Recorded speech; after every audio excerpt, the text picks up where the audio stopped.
Deputy CM Brajesh Pathak फूट फूट कर रोए, आंसू पोंछते हुए कहा, जब मैं लखनऊ आया था तो चप्पल तक नहीं थी। मेरठ के कवि सम्मेलन में डिप्टी सीएम ब्रजेश पाठक अपने संघर्ष के दिनों को याद कर फूट फूट कर रोने लगे। उन्होंने कहा, जब मैं लखनऊ आया था तो कड़ाके की ठंड में मेरे पास पहनने के लिए जूते तक नहीं थे। मैं गरीबी का दर्द अच्छी तरह समझता हूँ क्योंकि इसे खुद जिया है। मैं खुद को डिप्टी सीएम नहीं, गरीब का सेवक मानता हूँ। ब्रजेश पाठक का रोते हुए का वीडियो सोशल मीडिया पर वायरल हो रहा है। ये लगभग 1.5 मिनट का है। डिप्टी सीएम नेताजी सुभाष चंद्र बोस की 129वीं जयंती पर अखिल भारतीय कवि सम्मेलन में शामिल होने मेरठ पहुंचे थे। उत्तर प्रदेश के उप मुख्यमंत्री ब्रजेश पाठक गुरुवार को अखिल भारतीय कवि सम्मेलन के मंच पर बेहद भावुक नजर आए। वो अपने पुराने दिनों और संघर्ष को याद करके रो पड़े। उन्होंने कहा, चप्पल होता था, जूता नहीं होता था। गर्मी में चप्पल, जाड़े में जूता मिलना मुश्किल होता था। जब एक गरीब व्यक्ति को मैं देखता हूँ सड़क पर, वो दुखी है तो मैं दुखी होता हूँ। मुझे महसूस होता है। बाबा साहेब को जब मैंने सुना तो मुझे लगा कि ये तो पिता समान है। मेरे पिताजी नहीं है, मैंने उनको अपना पिता माना। मैं अपने आप को यहाँ लायक समझता ही नहीं हूँ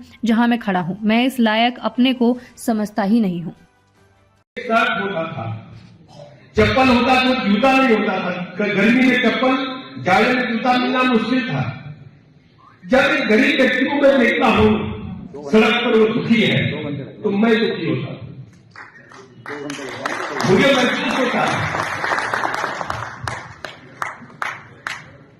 बाबा साहब को मैंने सुना तो मुझे लगा ये तो मेरी आवाज है।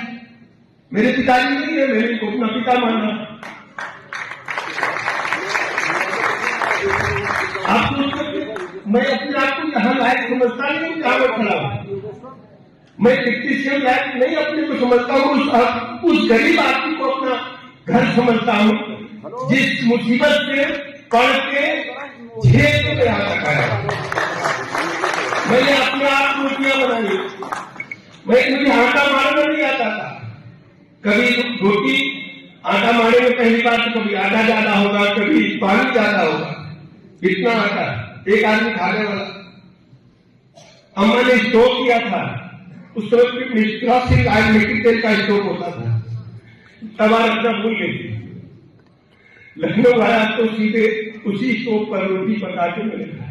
तो मैं जानता हूँ गरीब की पीड़ा, इसलिए मैं आपका सम्मान करता हूँ। आप इतने बड़े व्यक्ति हैं पर आते जाते रहते हैं, लेकिन मां भारती के तिरंगे को आपने दुनिया में पहुंचाया है, इसलिए मैं आपको